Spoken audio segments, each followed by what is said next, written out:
Es hora de Altac Solutions por Altac International. Queremos ser su activo más confiable.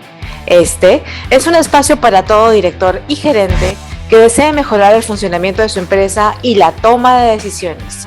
Altac Solutions, el acceso al verdadero valor agregado. Empecemos. Porque todo lo observamos, queremos comentarte en este episodio 3 las consideraciones de los contratos en operaciones internacionales desde una perspectiva legal. Nos acompañan Juan Alfredo Antúnez de Altac México, Carlos Méndez y Sara González de Altac El Salvador y Maritza Agüero de Altac Perú. Bienvenidos todos. Comencemos. Adelante, Juan Alfredo. Gracias, Brenda.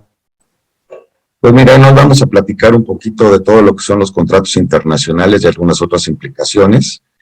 Y para abrir el podcast y empezar a conversar entre los distintos países, yo les voy a platicar un poco la experiencia de México. México, en el sentido de los contratos internacionales, algo que hemos tenido que luchar, tanto los contadores como los abogados, es el tratar de unir una legislación del common law con nuestra legislación local, que más bien está delimitada o regida bajo las normas romanas.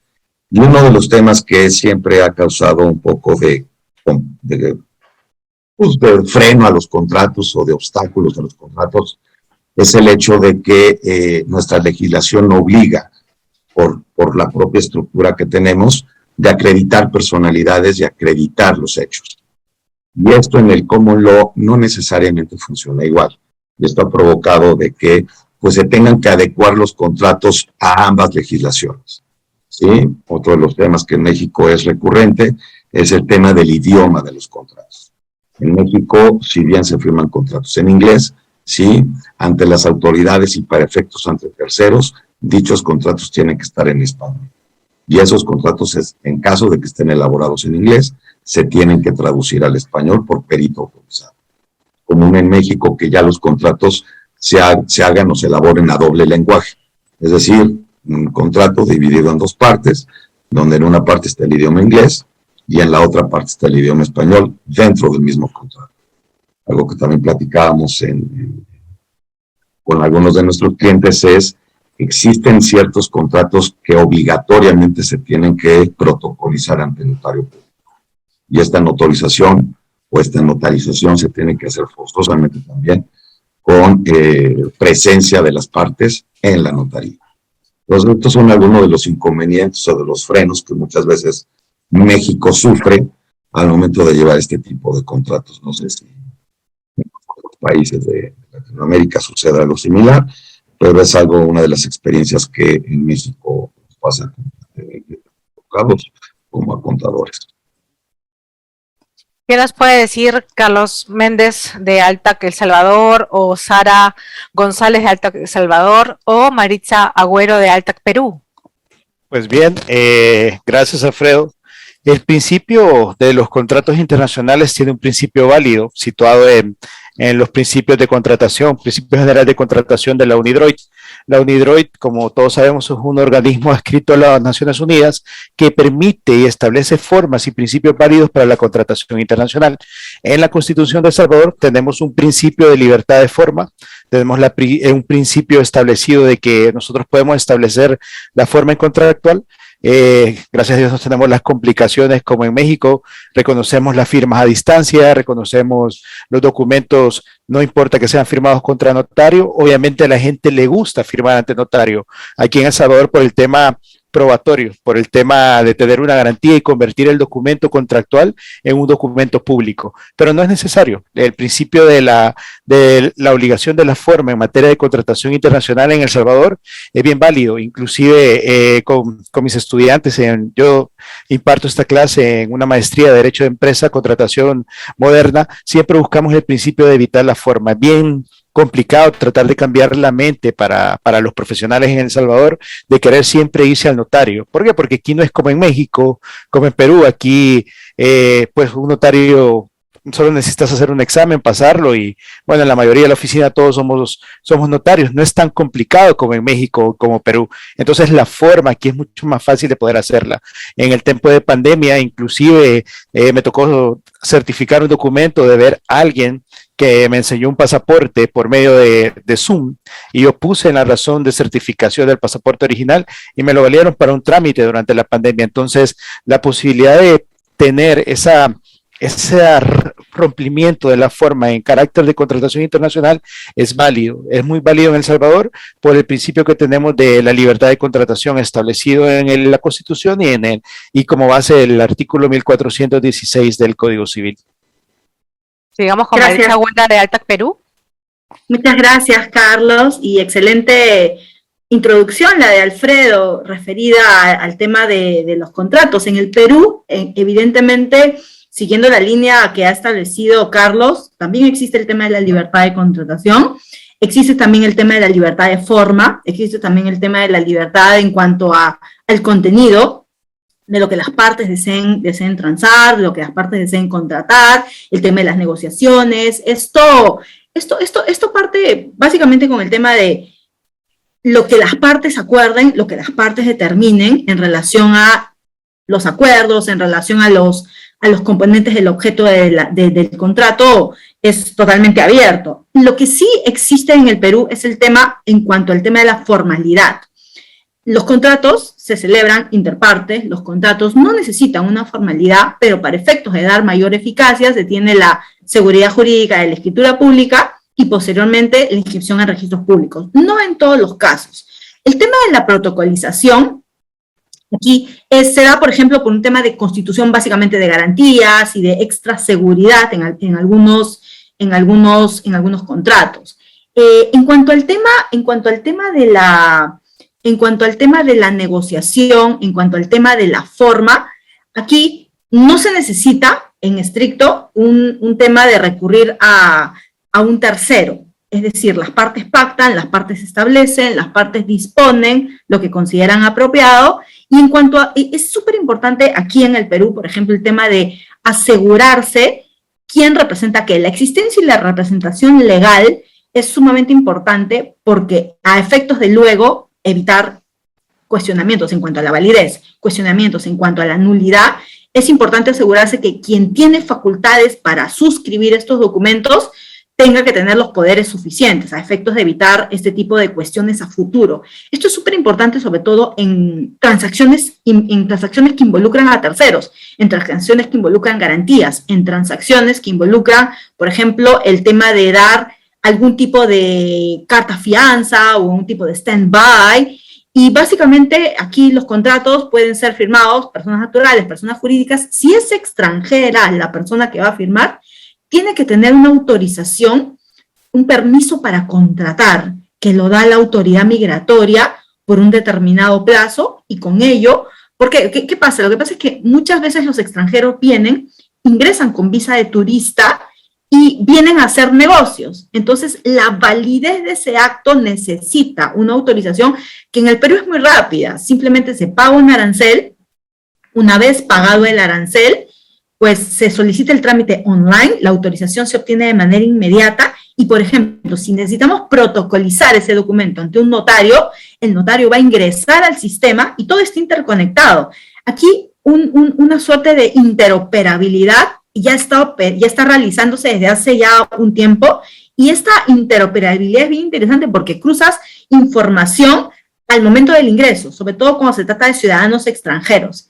De este punto seguramente vamos a conversar en extenso y bueno, me cedo la palabra a Sara para continuar con este podcast. Muchas gracias. Sara de Altac, El Salvador. Sara González. Sara, el micrófono. Sí, hola. Hola, es un gusto saludarlos y bueno, es sumamente interesante el punto de vista que estamos agarrando desde como dijo, empezamos hablando de la diferenciación y la internacionalización de los contratos y la diferencia que hay entre los idiomas y la contratación libre que se puede dar. Las similitudes con México y las diferencias también con México, porque como es nuestro país vecino, las vivimos porque se convierte en uno de nuestros principales proveedores, por lo que genera un tráfico de contratos bastante altos. Un tráfico de contratos bastante altos en todo tipo, o sea, no solo contratos mercantiles, contratos laborales, contratos civiles, por la dimensión de país y la cercanía que tenemos. La región, como ustedes sabrán, la región centroamericana trabaja mucho como puente, entonces nos convierte en una fuente también de contratos para ser internacionales, para internacionalizarlos. Y es eso lo que nos ayuda mucho, es también como en el Perú la libre contratación que se puede dar y se da, y la gente sí, fíjate Alfredo, lo que tú hablabas, la gente le gusta ir frente al notario, firmar frente al notario, y se sienten que entonces el documento es más válido, pero es más cosa de costumbre y es más bien un tema que va generando un paradigma de que si no está el notario frente, el contrato no es válido, y lo cual no es cierto. Pero la gente se siente más segura. Entonces, el cliente te pide mucho que el contrato sea ante el notario. Claro, con la pandemia ha ido cambiando, así como dijo Carlos, que él pudo autenticar algo con solo visto en un Zoom. Y eso han sido las ventanas que se van abriendo, ¿verdad? Desgraciadamente en México no es, digo, México también tiene la libre contratación, cualquier contrato lícito es perfectamente amable en México.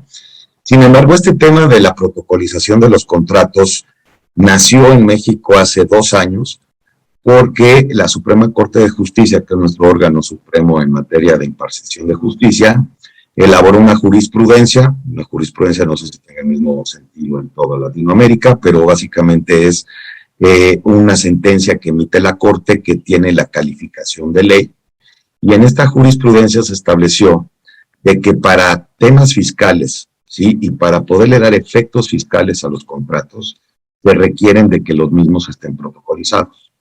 Entonces aquí ya se te volvió una norma, ¿sí?, porque para que tú puedas tener efecto fiscal en un contrato, pues dicho contrato tiene que tener la protocolización. Y esta protocolización básicamente se basa en que la autoridad tributaria mexicana estableció de que era imposible conocer un concepto que aquí en México se llama la fecha cierta. La fecha cierta es la fecha en la cual dices que se llevó a cabo la celebración de dicho contrato. La única forma de confirmar esa fecha cierta es a través de la protocolización. Es común en México, o era común en México, que pues, muchas veces los contratos se elaboraban pues el día anterior a la revisión de la autoridad, ¿sí? Y esto pues con la idea de tratar de quitarlo, tratar de controlarlo, nació esta jurisprudencia. Y es uno de los temas que en México, desde el 2019, empieza a ser un tema complicado, porque pues prácticamente si le pretendo dar efecto fiscal a algún contrato, pues tengo que tener la protocolización. También compartimos mucho el hecho de lo que comenta en Perú. El tema migratorio en contratos internacionales es importante. Un turista o un extranjero que llega en su calidad de turista, en estricto sentido no tiene la facultad para firmar un contrato. Y es muy parecido el procedimiento que estableció Perú en ese sentido, en el sentido de que pues, se puede obtener una visa transitoria de negocios para poder llevar a cabo la firma del contrato. Yo creo un tema muy importante que al final y al cabo creo que la esencia de las operaciones internacionales tiene que existir el antiformalismo. Por ejemplo, nosotros hablamos de eso con algún holandés, con algún alemán o con algún chino. Ellos no entienden. Por ejemplo, una forma que se perfeccionó mucho en Europa es la forma de contratar, la policitación, que es el envío de la oferta contra la aceptación. Entonces, prácticamente eso generó que en el tráfico de operaciones internacionales fuera mucho más simplificado. Por ejemplo, en el caso de Perú, en el caso de México, que entiendo que son países mucho más grandes, aquí no, aquí en El Salvador la mayoría de clientes vienen como turistas y firman contratos y no pasa nada. Yo creo que lo más importante que tenemos que considerar, creo que concluimos los 3 países que tenemos libertad de forma. Cada uno tenemos nuestros formalismos, que por ejemplo en el caso nuestro todavía es mucho más flexible que en el caso de México, que todo tiene que ir notarizado, en el caso de Perú, que se tiene que tramitar el permiso. Pero creo que en general podemos concluir que tenemos esos puntos básicos. Tenemos la libertad de forma, tenemos la posibilidad de utilizar los principios de UNIDROIT, que para mí son súper importantes en el tema de contratos, y sobre todo un tema muy amplio que me parece importante señalar, es que creo que tenemos la capacidad aquí en Altac de poder asesorar bien a nuestros clientes en la elaboración de sus contratos, conociendo las legislaciones de cada uno de los países. Y creo que tenemos que quedarnos con eso en este webcam, en saber de que nosotros somos una firma internacional y que podemos integrar. En cuestión de media hora hemos hablado 3 países y hemos encontrado puntos en común y pequeñas diferencias. Creo que eso es lo que realmente vale la pena destacar de todo esto que hemos conversado. Muchas gracias a Juan Alfredo Antúnez de Altac México, Carlos Méndez y Sara González de Altac El Salvador y Maritza Agüero de Altac Perú, por nombrarnos las consideraciones a tener de los contratos en operaciones internacionales desde una perspectiva legal. Gracias a nuestros invitados y oyentes por acompañarnos el día de hoy a descubrir nuevas soluciones para nuestros negocios. Los esperamos en el siguiente episodio. No olviden que pueden encontrarnos en las redes sociales como Altac International y Altac Latam. Queremos ser su activo más confiable. Nos vemos.